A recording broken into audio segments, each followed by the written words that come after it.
This is the ASUS EEE 101T. Hands-on and short video preview. Inside we have the laptop, the white casing with a black bottom,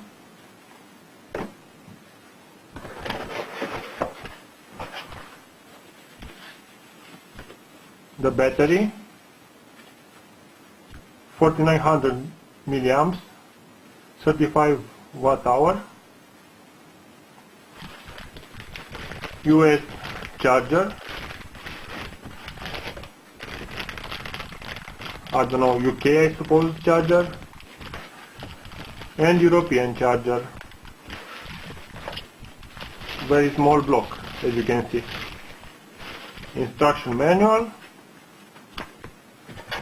and that's pretty much it. Now back to the laptop. Let's insert the battery.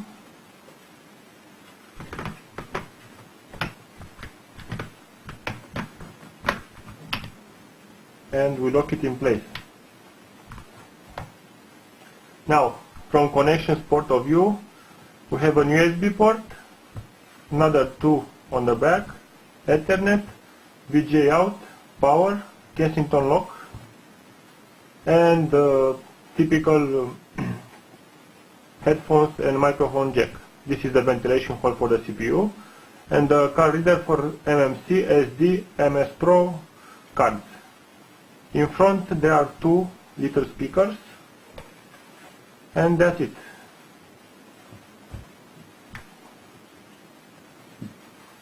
We remove the cloth.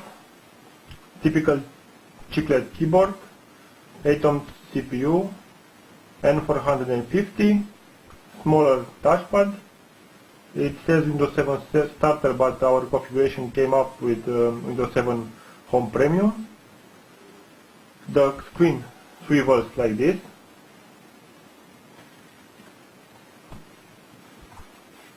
This is the stylus, telescopic, metal, pretty nice build. Power button, and this is the one that brings the ASUS interface on top of Windows. Dual microphones and the VGA, no, only one microphone and the VGA camera. Let's start it up and see how it goes.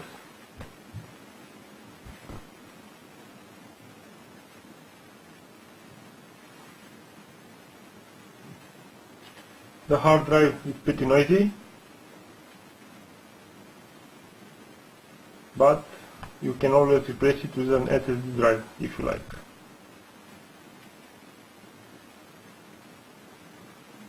The glossy finish of the screen edges, it's a fingerprint magnet, as you can see.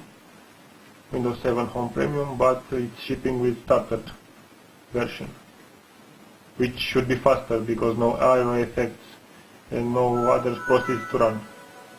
Speakers are pretty okay. I already set it up for wireless, and so we can browse the internet a little. Screen isn't too precise at the edges, but you can always use the stylus if you like. This is the ASUS special interface. Because it's on top of on the edges of the screen, it's hard to press to make it come up. You can always use the dedicated button, which is a good. It takes a little, and it looks like this. Now you have 5 shortcuts. You can always customize them like this. Toggle the switch and change the position. The problem is there are only 5 applications. Preferences are used to calibrate the screen. Calibration is almost instantaneous. It's very precise, but once you get to really use the device, here the problem comes up. Let's get back to Windows. The switchback is pretty fast. Now, to see what I mean about precision, if you want to move the window, it can't. Oh, and also it's sluggish all the way. Atom inside, so you know what you're getting. Now, the windows can be selected, but you can't drag it. If I use the keyboard shortcut to move it, it's another story. Now I can move it with it. Once I reach the edges of the screen, there are problems. Now it's almost impossible to get it back the way it was without using the keyboard. Even if it has 2 gigabytes of RAM, it's always hard to use it. The hard drive is continuously working on something, I don't know what, but it's always working. I can pretty much hear it from here. I don't know if you hear it, guys, but let's check it out how the web goes.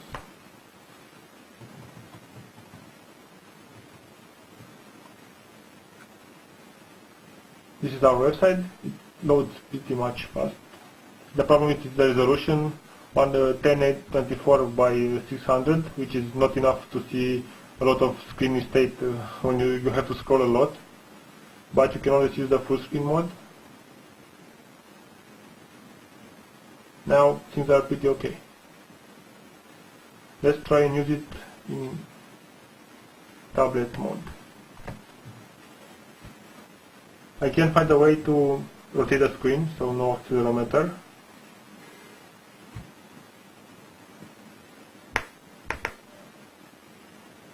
Don't register.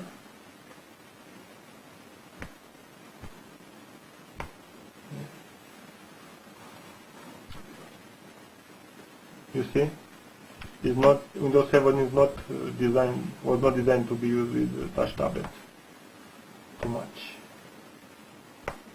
Let's minimize that and try something else.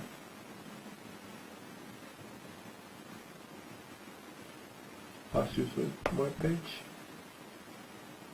Keyboard doesn't come up.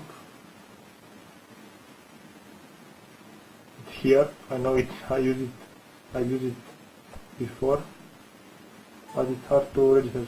Look where I'm touching the screen and where the cursor appears. It's a good 1 centimeter on the right side and up. Clearly it's a problem with the touch screen. Oh. Back to normal mode. And see how it multi-touches. Because this is a multi-touch screen. Pinch to zoom. You have to wait a little after every action.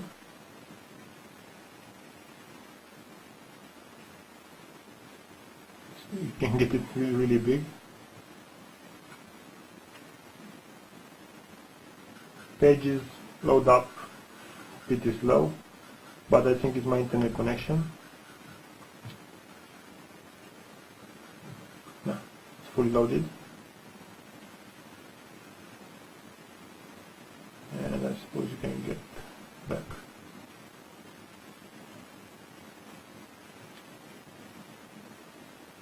No, only for zooming in Internet Explorer.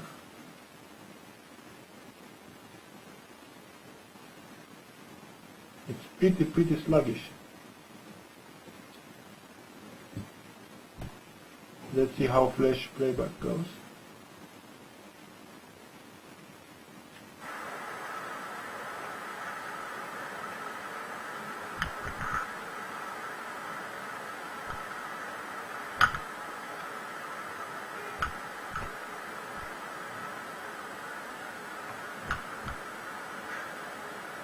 Let's try higher quality.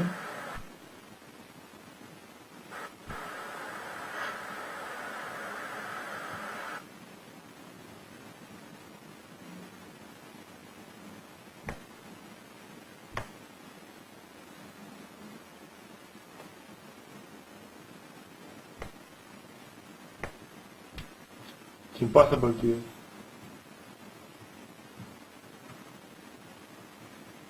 There is something going on here. Oh, it was starting a new window. Incredible.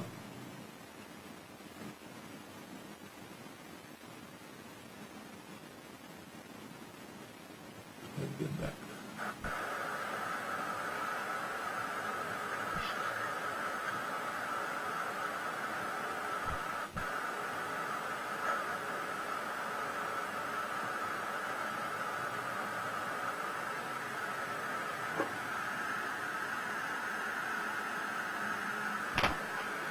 As you can see, CPU is 100% occupied. Maybe I should reinstall it, but this is the way it goes. I think you got a glimpse of the ASUS E-PC101 MT. I would recommend put a Unix distribution on it, Ubuntu, Kubuntu, something like that. It's way easier on the CPU. Unfortunately, Atom platform is not really powerful enough to offer a nice experience like you see on the iPad.